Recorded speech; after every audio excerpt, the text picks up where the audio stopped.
Welcome to the Vault Podcast, classic music reviews, presented by IV Creative. Now, here's your hosts, B. Cox and the crew. Greetings and welcome, ladies and gentlemen, to another edition of the Vault Podcast, classic music reviews, presented by IV Creative. It's a perspective of the classics from a fresh point of view.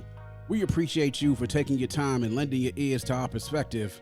You could be anywhere listening to anything, but you're right here with us, so we thank you. With you today is yours truly, B. Cox, and we have a bonus segment here on The Vault. It's called The Guest Lounge, where I interview all the latest podcasters, producers, content providers, content creators out there as we try to highlight some of the people that are doing great things out here in the world of new media. And of course, we like to highlight all the folks who are doing great things while highlighting the classic music of our times. And we thank you all for joining us here. So sit back, relax in the guest lounge as we bring in our very first guest. And with me today as the very first guest in the guest lounge here on the Vault Classic Music Reviews is a fan and also a friend of the show, someone that I admire his work very greatly and the things that he does with reggae music. Of course, I am talking about none other than Higlanda sound founder and Selecta. He is a DJ, veteran radio, nightclub, mobile DJ, also is a brand ambassador and has traveled the world promoting and also playing reggae music and also promoting the culture overall. I'd like to welcome into the guest lounge none other than Higlanda Sound System founder and the Reggae Lover Podcast co-host, Kahlil Wonda. Kahlil, sir, thank you for joining us. Yo, thanks a lot for having me, man. Yeah, man. Of course. So yeah, it's a pleasure to be on the show, man. I listened to some of your episodes and love to dive into the albums. It's definitely something that I'm definitely a musical nerd. So and then also love the old school. Yes, sir. So, the podcast that you guys do really hits home for me.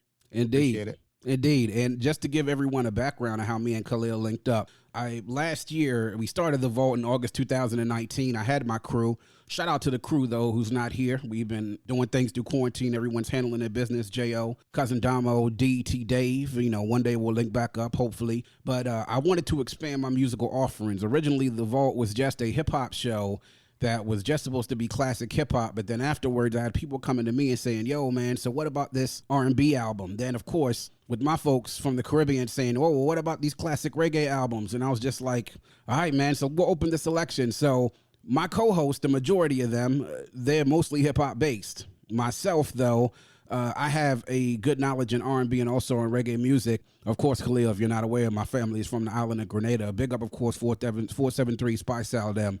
Of course, man. Big time. So I've been into reggae music, but my co-hosts that's not their wheelhouse. So I put something out on Instagram and reached out to people who wanted to be collaborators with me. And Kahlil, I'm appreciative of him reaching out. He would be willing to contribute on the show. And I welcomed him. And that was probably at the beginning of this year. And we just finally got to our very first review.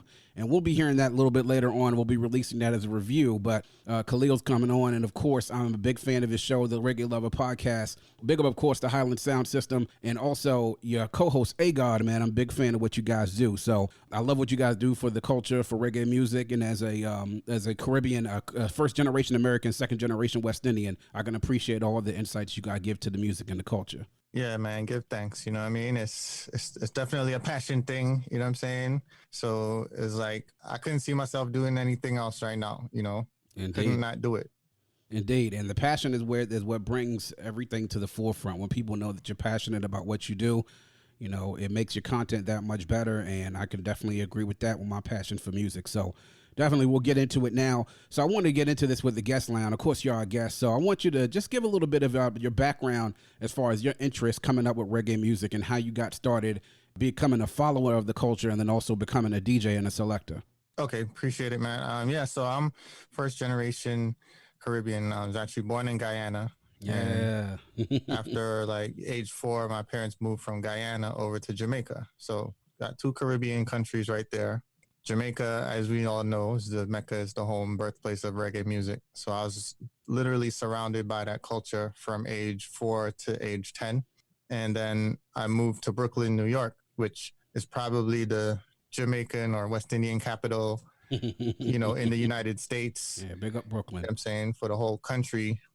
So that's just a whole nother melting pot, it might be more Guyanese people in New York than are in Guyana. You know what I'm saying? True that. Facts. Exactly, man. And having family in New York, you see, of course, lots of Jamaicans, a lot of Trinis, but definitely a lot of Guyanese. We go up on Eastern Parkway on Labor Day weekend, you could probably see so many GT flags out there, folks representing Guyana, but you're absolutely right. You know, big up to the Guyanese, them, GT, them. It's Brooklyn.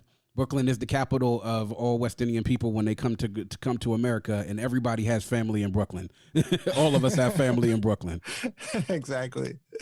So I was in that environment, you know, and that's where I really got into dancehall. I have Agar, my cousin, and my older brother. You know, the two of them, you know, are really into the sound system culture, and they kind of brought me into it. They, you know, both had cassette collections, and I was just the benefactor. You know, I would get into that and listen to the tapes, and really that's where I first started getting these Selecta dreams. You know what I'm saying?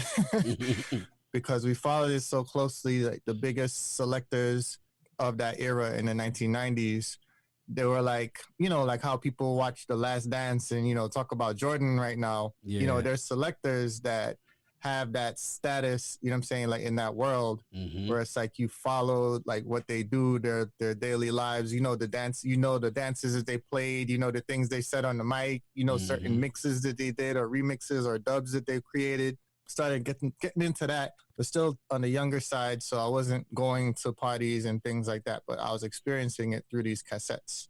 Indeed. And so what I started to do, you know, I was like, my mind, you know, my imagination, you know, I was able to create playlists in my head before I really knew what I was doing. So I would just be hanging out, and it would like, you know, like a rhythm would come into my head, and I'll be like, you know what, if I was in a party, I would play. And I would kind of like juggle in my head these tunes, and then like I knew what order to play songs in, and I knew all this stuff before ever seeing a turntable up close. Right. So that continued, and we moved down to Atlanta halfway through high school for me, and then after that, I went to Morehouse. My brother went to Morehouse, and my cousin Agard, who is the co-host of Reggae Lover, he was going to SUNY Albany in upstate New York, and then he transferred down to Morehouse. So the three of us were down there, and, you know, Agard was really the catalyst, you know, both him and my brother. And, you know, I just kind of followed. I followed suit. I was the last one to really get into it. But once I got into it and I got my hands on turntables and we had started to buy records, at that point, I just became magnetized and I would just stay doing it. I couldn't mix at first, and then I learned how to mix. And we had like other DJs in the crew that, you know, elders who kind of showed me some things. But really, the majority is just spending hours and hours and hours. Whereas everybody else would be like, you know, they'll play around with it, mess around with it, and then go do something else. Like I would just stay there and just work out. You know what I mean? Yeah. And then we worked with a promotion company. So we were like doing street promo, passing out thousands of flyers all over the, you know, big up to all my Atlanta people, you know, about the AUC, you know. So we were passing flyers out under all the dorm room doors, all through CAU. And if we could get into Spelman, or we had girls, you know, they would go there, do that. We would do the whole strip, you know, all over the city, and started out doing parties, you know. And so because we were work promoters, it was easy to be like, hey, yo, you know, we're starting this sound. Let us open. Let's do the early warm, you know. It's like, all right, sure, go ahead. So, you know, started out from not knowing what to do. First time, sounding pretty bad in my opinion now, looking back. And being terrified, and then, you know, continuing to work on it. We just had opportunities to play before a live audience. So that was a blessing. And that turned into eventually over the next few years, you know, we had residencies. Like we were just playing all over Atlanta. And that, you know, those were like a lot of the parties where there's a reggae segment, but it's a hip hop party, or there's a reggae room or a reggae floor. So, you know, people could choose which vibe they want. But overall, it's kind of more of a commercial crowd. So that was really where I learned to play. And that was like, you know, learning, you had to learn how to make people dance. And you couldn't just play hardcore, like how I grew up, you know, listening. But then eventually we were able to branch out, start going out to Stone Mountain, other parts of Atlanta, other parts of Georgia, where the Caribbean people are, where it might be a hardcore dance, it might be like a Rastaman crowd, you know what I'm saying? Mm-hmm. And just with the musical background that we had, the way that we collected and built up the record boxes, we were able to play for any of those crowds. No problem. It was always a vibe, you know what I'm saying? Indeed. Yeah. So that's the beginnings right there of how things got started.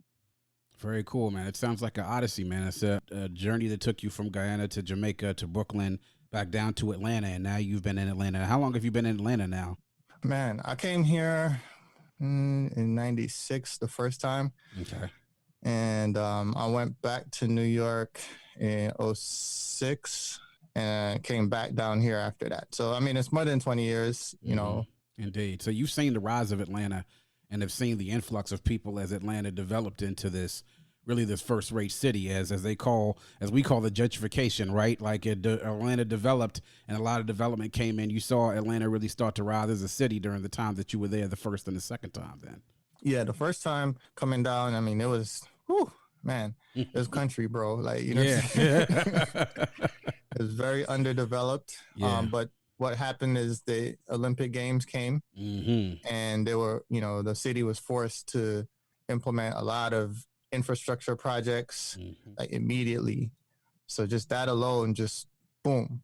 And from then on, areas that used to be like just heavily wooded are now, mixed use, like complexes with shops and restaurants, and everything's been redone 2 and 3 times. So I say Atlanta's one of those cities. I mean, New York is like this too, where if you live here, you move for a couple of years and come back, you'd be like, what? Yeah. Like, yo, it's totally different. Like, where am I? You know what I'm saying? Like, so I've seen that happen time and time again here, and it continues now. A question really that I have. Now, you obviously have done some DJ. I mean, you've at points in times, once you started your DJ career, gone and DJed in a place like Brooklyn. What is it like, the difference between DJing in a place like Brooklyn, where you have lots of fans of dancehall from not just the Caribbean islands, but then all over the world? Of course, as it is here in DC, when we have dances here, it's not just the Caribbean people, it's the Africans, even a lot of Hispanic people as well, and then even people from all over the world that come to just love reggae. What is really the difference between DJing in a place like Brooklyn and then seeing a developing place like Atlanta and suburban Atlanta when you have dances out there? Like, what was the biggest difference to you between DJing in Brooklyn and then in the Atlanta area? Well, I think it's a little bit different now than it used to be, right? Because I think now a lot of places are becoming more and more the same. And, we could get into that. True. But yeah, before, like you said, it was very more, more Caribbean, more Jamaican in New York. There's more hardcore. So, I'm coming from an era where in a reggae dance back in the day, that, you would play reggae in America, you would play reggae most of the night if it's a real hardcore or Caribbean spot. And then there'll be a segment where you may play, some soca, or then there's a segment where you might play some hip hop, you know what I'm saying? But that hip hop set, it used to be like the top 10 hip hop songs that are banging right now. Of course. Everybody knows. Yeah. And you know what I'm saying? You just hit them. Boom, boom, boom, boom, boom in a row. And it's crazy hype. And then you go back to, some more reggae or dancehall. So it's like you could anticipate that. You knew whatever the big song was, whether it was DMX or 50 Cent or Jay-Z or whoever, like that was all coming back to back to back. Exactly. Yeah, now definitely if you're in a Caribbean party and you play a hip hop set, you want to make sure you maintain the energy, because you don't want to lose the vibes along the way, because then you lose people. I've noticed that being in different dances, when people will bring in a hip hop set, and if you have a selector that doesn't necessarily keep that energy with the hip hop music as he's transitioning or she's transitioning, you could lose the vibes really quickly. So I definitely hear you on that. You want to make sure that you play the top hits. You mentioned things about the different things, how things are in the dance nowadays. Now, you've been a lover of reggae music and a DJ now for some years. How has the mood, and one of my favorite episodes you had is you had when the dance was nice, but last year sometime you discussed with your guest about the differences, how the dance has changed in dancehall music and in reggae music in the last few years. How do you think how the dance has changed in dancehall culture as the time and really dancehall and reggae music has changed so much in these last 2 decades. Yeah, I mean, a lot has changed, man. And there's something that I talk about all the time, and then I feel old. But but really, this is something. I think it's affected every type of genre, every type of entertainment. This one thing is the phones. There you We go. used to do everything back in the day. You didn't have a camera on you. You had to be like a photographer to have a camera. Yeah, exactly. You know what I'm saying? Right. Even if you had a phone, you weren't doing anything with your phone. You know what I'm saying? So it used to be where people's attention was on the music, people's attention was on the DJ. So that changes everything. Yeah. You know what I'm saying? Like they will react and respond in different ways then because the engagement level was higher. But now people come out and they're in their own world. They're on Snap, they're on Live, they're texting. There's so many things you could be doing. They're playing a game on their phone, and it's like there's somebody that's getting paid to perform while this is happening, and there's just a disconnect now. So it's very difficult to overcome that and create the type of vibes that used to exist. I mean, that's a big thing. You know what I'm saying? Now the music has changed as well. The music of today is less. It's a little bit less dancey, less danceable. You know what I'm saying? So there's whole segments of the party where because of what I said earlier, like I don't even know if it really matters. Like people come out for different reasons. You know what I'm saying? Now people are coming out for a hookah, for bottles. Oh man, preach, brethren, preach. Oh man, and they're coming out to take photos that they could post or videos that they can post. So, man, that you hit the nail right on the head, and I'll give you an example of what happened when I was in DC. Now, I don't nearly go out to dances or parties as much as I did when I was younger, and I'm knocking on the door of 40 just to give you an idea how old I am. So I've kind of slowed down a little bit, because to me, it's because I think things have changed in the dance so much, and I went out one time. It was me and a couple of my partners. One of my homeboys, he's from Barbados, and the other one, he's Trinidadian. So we all kind of went out, and the guy that we knew that was DJing, that we knew from college, DJ Rude Boy, by the way, big up Rude Boy, who DJed at Morgan State in the 2000s, definitely made a soundtrack to a lot of those dances that we had in college. But we went out, man, and I noticed is that everyone was on their phone, and you could see it's the age of demarcation. All the older people were sort of there to sort of pay attention, but then some of them were in their phones, and then you had some of the younger ones you could see. They were in their phones, on Instagram, on Snapchat. It was there to sit down at tables, to have bottles. It was almost as if the dance nowadays so many times is more about capturing the experience instead of experiencing the experience, Right. How, and I have to ask you this, as a selector, how frustrating can that be to be in an environment like that? Because your job is to play music to get responses from people, but their responses are more so to capturing what the environment is like instead of what the natural response would be when you hear, one big tune come up on the, come over the speakers, and you get people, everyone gets in a vibe, and you see people, the responses start to get up and the room go up. I guess how frustrating is that now if you've been in a party on a dance where you've seen people, their experiences have been with capturing it other than experiencing it? Yeah, well, I mean, it's definitely, it's frustrating. And it's one of the reasons that I'm not in the club like that now. Yeah. You know what I'm saying? And we're talking like pre-quarantine, you know what I'm saying? Like, I have gradually kind of removed myself from being that guy because frankly, I didn't want to be that guy. Like I would go, the parties, right now, it's just very different, man. Like DJs show up right before they go on to play. Yeah. So if there's like 4 or 5 DJs, you'll see cats walking in looking like they just woke up from like a nap at like 3 a.m. in the morning. And it's like, yo, how are you going to know what the vibe was? You know what I'm saying? How are you going to know what's played? It doesn't matter anymore. Yeah. Like I've had other DJs tell me, like it doesn't matter, just run through your playlist, play the top. And these are like DJs that are playing out that are booked. Yeah. So it's very different than, when I was heavily touring and playing out.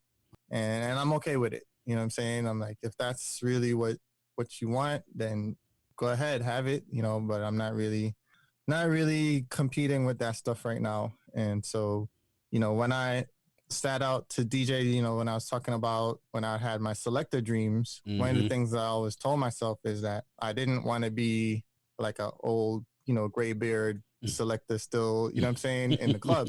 Understood. And so through the course of time, you know, it kind of transitioned and, you know, everything kind of matriculated in that way. And I'm not mad at it, you know. Right. So when I do parties now, it is usually like a special occasion, a special event. And it's something where people are coming to party, they are coming to dance, they're coming to hear me perform. And I usually don't have that issue. But just the general mainstream clubs and dances is like, yeah, how do they overcome that? I don't know. Yeah. It's tough. It's got to be frustrating, man. It's sort of like along with being a podcaster, I was a MC and a producer for a long time, hip hop music. And I think what I got frustrated in more so than anything else is that I saw the direction that hip hop was moving in and saw that people weren't necessarily a large majority of the popular music crowd wasn't listening for like bars anymore. They weren't listening for lyrics anymore. And the intricate producing, I do a lot of sample-based producing in my time, and I still produce as well. But I don't really make beats for rappers or for people like that. What I'm mostly doing now is making music for content creators for their pieces. They need royalty-free music, and also for projects. But I got disenfranchised by watching and seeing how hip-hop sort of changed over these last few years. And just like you, I didn't want to be the old man, you know, rapping. There's much more money in producing, though, so I definitely understand that. Yeah. So if we can transition now, reggae's changed a lot in these last 30 years. I hear you speak a lot, especially on a lot of your topics here. And I remember a conversation that you and Agard had last year sometime on one of your episodes in regards to, and I hear you also reference a lot of reggae in other countries. Where do you see the genre as far as reggae and dancehall going, especially now that reggae has moved outside of, well, it's always been outside of Jamaica and the Caribbean, but now it's much more visible with new media and social media and so many different platforms for you to get your things out there. But where do you see the genre going, especially with the proliferation of the genre outside of Jamaica and the Caribbean into Europe and into Asia and also into other places, you know, other islands in the Caribbean that you didn't even think they would have reggae music? Like there's reggae singers now in Grenada, when before people would just do soca and calypso. And in Japan, they have a emerging dancehall culture there, you know. And my lady put me onto this guy. I can't remember the brother's name, or this white guy. He's an Italian reggae artist. You know, literally sounds just like Albarosi. Yes, that's him. Right. So where do you see the genre going with things like that now that dancehall has mainly been a lot more visible outside of the Caribbean? There are other countries that are partaking in the culture and practicing the art. Well, it's going to continue to grow. It's going to continue to grow. I think it's growing rapidly. One of the things that is present now is that there's no real, like, Jamaica is working to catch up now to like regain, you know, the position that they should kind of have as being the undeniable place that you can't go around, you know, because this is the Mecca and this is, you know, this is the source and this is the capital and any such word, right? But now you have hubs all over the world, every continent, all through the islands, like you said. I mean, people submit music to me from everywhere. I'm talking places you would never, people, you know, I've talked to people in the French Polynesian islands and all over Africa. That's probably like my largest growing base for the podcast right now, tuning into Reggae Lover. You know, people are interested in reggae. They're curious about it. A lot of them are discovering all the foundation reggae that there is. And there's a lot of people mimicking and, you know, really getting into like the original styles of reggae music, playing the instruments and singing and stuff all over the world. So I see that continuing to grow. I believe Jamaica is, you know, now doing some work. You know, as I mentioned, there's this Jamaica Music Conference that's been going on, and there are other forums like that in Jamaica right now and around the diaspora where there are talks about the future of reggae and preserving it, and perfecting, you know, the way that it's presented to the world. And also on the business side, making sure that the proper measures are implemented so that artists are not taken advantage of. You have a lot of these older reggae artists who are dying off now, and a lot of them don't get their fair due. They don't get their proper due. They're not really, honored as they should be for being instrumental in creating hits for the music, for the genre, so long ago that still last today, a lot of them. So I feel like it's going to continue to grow now with the digital age. Things like this Bounty Killer Beanie Man clash, right? That's coming up. Yes, sir. But tonight, actually, in a few hours. That's tonight, as a recording. Yes, absolutely. Yeah, I saw that an after party was added with Rory from Stone Love. Oh, wow. So there's going to be an after party online with Stone Love playing, you know what I'm saying? And I mean, that's just so big. There are going to be so many eyeballs on that. And a lot of people don't realize, like this whole versus thing, it comes from sound clash culture. Yes, it comes from Jamaica. Yes, you know what I'm saying? Yeah. So just like, hip hop, all of hip hop is an offshoot from reggae. So when you talk about MC battles, that's what this is. And this is originally from JA, you know what I'm saying? Yeah. So that's just part of the work that we're doing, is just, trying to bring these facts to people's attention. And, got to realize, like, this is the original source, man. Like, there is no, like, this is tune for tune. There's all these tune for tunes on live now. You got Jill Scott and Erykah Badu. Like, seriously, Babyface and Teddy Riley. Yeah, man. You know what I mean? I tune into all of them. Especially I tune into the DJ Premier and RZA one, which I'm a big hip hop head. I'm definitely going to be tuned into this Bounty and Beanie Man thing, because everybody remembers that classic clash from '93 Sting, where they've been they pretty much clashed for the better part of a couple of decades, and have made up somewhat, but it's interesting to see how this will go tonight, especially for the casual fans, but then also for the reggae lovers, because I know there'll be a lot of eyeballs on that tonight. So I'm definitely looking forward to that. We'll get into your take on that in a little bit. But you mentioned about the sound system culture. One of the things I love about your podcast is the sound system report that you and Agar do, where you report on things, the different clashes that are going around. And for the casual reggae fans, they may not necessarily be into what's going on in the sound system culture. So I love the fact that you all go into that. And just if I could ask, what you notice has changed from the golden age of the sound clashes to now, what has really changed about the sound system culture as long as you've been following? I know you said that Agar has gotten you into that, but what's really changed from that golden era to now? Yeah, you got a lot of things that have changed, and I go back to the 80s which was a previous era of sound clash, where, sound system was, instead of playing on records, you have your crew of artists. My artists are with me, your artists are with you. My sound system and speakers is over here, yours is over there. And we were battling to see whose sounds better and whose artists can entertain the crowd better. Then it transitioned to where, all right, we're going to take the artists to the studio and record these dub plates, have them bigging up the sound, and then we can go anywhere. We don't need the artists to come with us. Yeah. They can if they want. We play these dubs on record, and see who's can do better, get the better crowd response. And so that's still pretty much the way that it's done now. But, it used to be a lot of one-on-one clashes, or maybe 3 sounds in the lawn together. We had a period where these, what we call microwave clashes, took place, where you'll have like 5, 6, 7 sounds to start out the night, and they play shorter rounds each. And there's an elimination process to come down to the final 2. And that's, been a big thing for years. I think that now the same thing that we were talking about with the phones, people's attention span being shorter and shorter and just less available, I think that's affected sound clash as well. Yeah. Where the hype that used to be there is just no longer there. It's a lot harder to create those big explosive crowd responses and forwards and stuff like that. Yeah. So another thing, I think a lot of the people that are in the arena now have been stuck in that mold of trying to imitate what they grew up seeing in the 90s, and they've been dying and waiting to get into it, and now they're into it, but now they're still doing the same old thing, as opposed to creating new ways and new styles. You know what I'm saying? Right. So I think that as a selector, that's something that's different now, is that there's a lot of copycat business, a lot of following, you know what I'm saying? People that kind of waters it down. That makes it like you may as well just have radio. Like, why do you need a DJ just to play like a jukebox? You know what I'm saying? Just to play a playlist. Like, the point is supposed to be, I just dug up some mixtapes that I did back in 99, 2000 and put them out, and just listening to them again, I was like, wow, I'm using different sound effects that I'm like, where did I even find this? You know what I'm saying? And the whole point was just to have a different sound different. Exactly.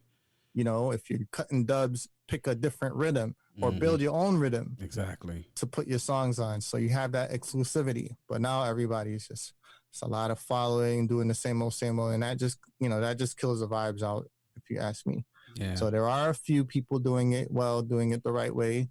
But I think as a whole, there's some creativity that's needed to be injected back into the business. That I think that would make it a little bit more.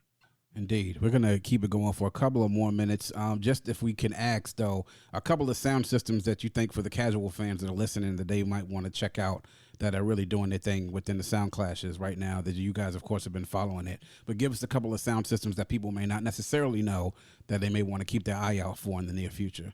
Okay. Boy, that's an interesting one right there. Let's see. I know out of Atlanta, big up to King AP. They've been around for a long time, but they've constantly been kind of at the forefront, and they got a nice collection of dubs, very sound technical skills, and they pretty much don't disappoint. Big up to King AP from Atlanta. I'm gotta do it like that, like geographically, out of New York. I would mention Cosmic Sound right now. Cosmic with a K. They have a lot of unique dub plates. You know what I'm saying? Good juggling style. Out of Jamaica, Notorious International. It's a newer sound with Little Shaba, and who used to play on Soul Supreme, and Bad Gal Marie, female Japanese selectress. Wow. That heads up the sound. The way they cut is very creative. Let's see, out of Europe, you got sounds like Warrior Sound out of Germany. You know what I'm saying? You got sounds like Irie Crew out of France, who was just featured on the Quarantine Clash that Walshy Fire does. Okay. Yeah, man. Cool. There's a bunch of them, you know what I'm saying? But those are just a few that come to mind at the moment. Indeed, we'll definitely be checking those out, and we'll make sure to keep tuning into the Reggae Lover Podcast. And for those of you who are out there, if you haven't subscribed to it, and even if you love reggae music, if you love dancehall music, and even if you don't necessarily love it or a hardcore fan, but you enjoy it, I recommend that you all definitely download it and listen to it. So we're going to end things with a couple of things here. We're going to do a segment here on the Guest Lounge called Either Or. And this is where I asked Kahlil a few questions in regards to his choice related to the subject on the genre that we're covering. And, of course, we're doing reggae and dancehall music, so I'm going to give him a couple of either-ors. So, Kahlil, you ready? Yeah, man. All right, cool. Let's go. So, better pairing with Buju, Wayne Wonda or Barris Hammond? Yo, I would have to say Barris, Indeed. I definitely like a couple of tunes with Buju and Wayne, but definitely Barris and Buju. You can't. It's like peanut butter and chocolate, man. You can't get no better than that. You definitely can't. If you had to hear one more album from an artist that was gone far too soon, which one would you pick between Garnet Silk or Tenor Saw? I would have to say Tenor Saw, though I like Garnet Silk more as an artist. You know what I'm saying? Tenor Saw, I feel like he was really cut down prematurely in terms of his ability to record. Yeah. So, you know what I mean? There's a lot more Garnet Silk material out there. So it would be interesting to hear a new Tenor Saw album drop right now. Yeah, man. Tenor Saw is a youth, man. Had tons and tons of talent. And people who were there with him will tell you, man, he was gone way far too soon. Both of them, man, two unique voices within reggae gone far too soon. Better band or the band that you prefer, Morgan Heritage or Raging Fire? I'm going to go with Morgan Heritage. Mm-hmm.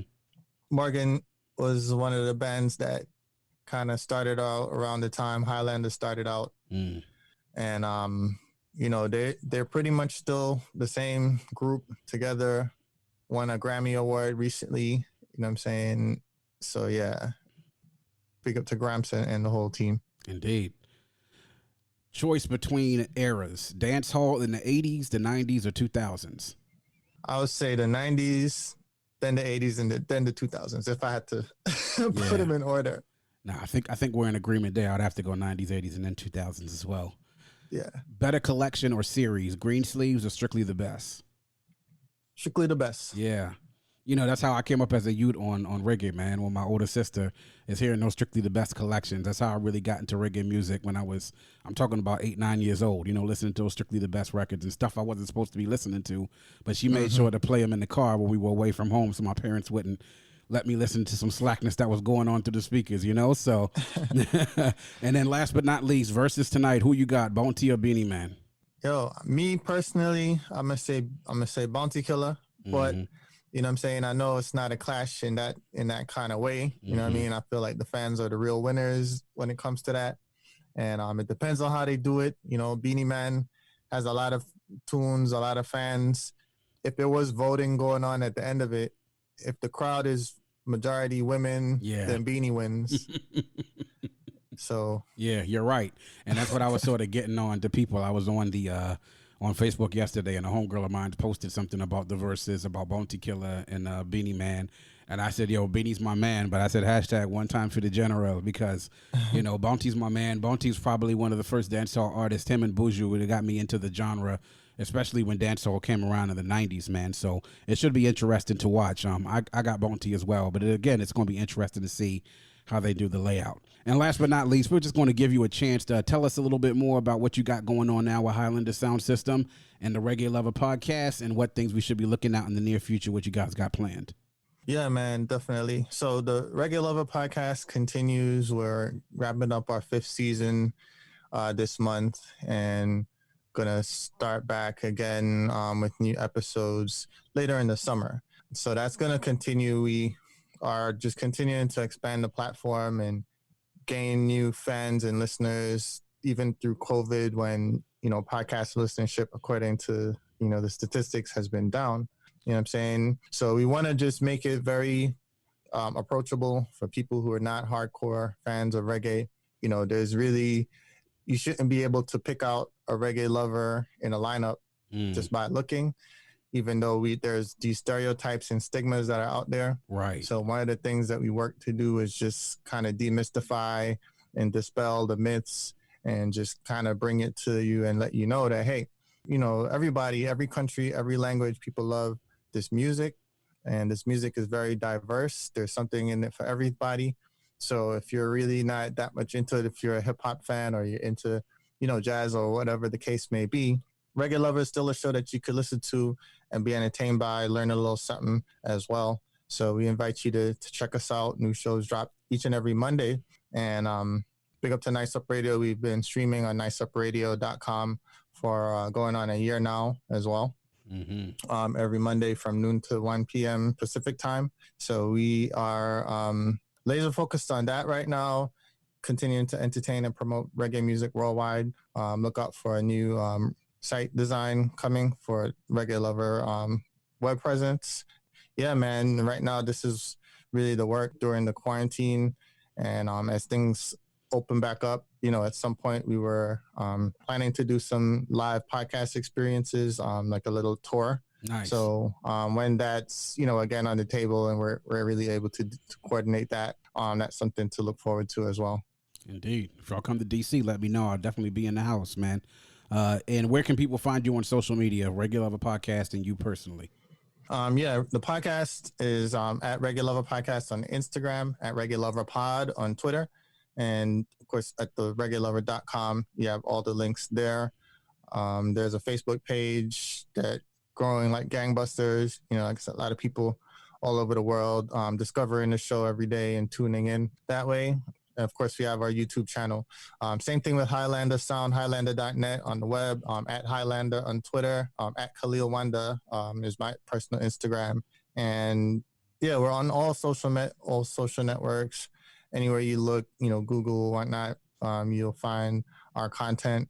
We believe in really working hard at, you know, repurposing. So yeah, one indeed. piece of content comes out in 25 different places, you know what I'm saying, like every single day. So indeed, you know what I'm saying, not hard to find.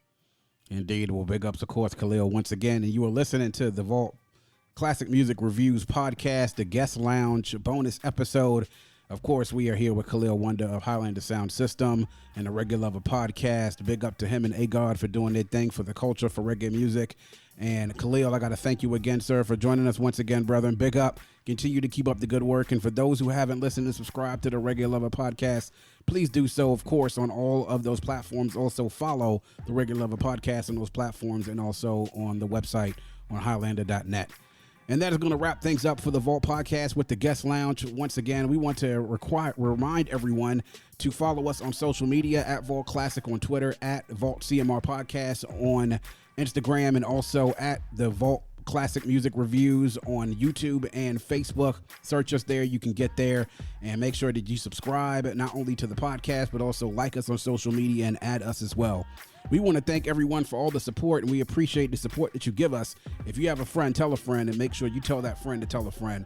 Always remember to keep your headphones on and your music loud, but not too loud. And as we close, we like to remind everyone to dream big, because dreams are the basis for creation. Always create, motivate, and elevate, because you were never destined or created to stay stationary in this life. And on that note, we say peace. Thank you for listening and coming into The Vault.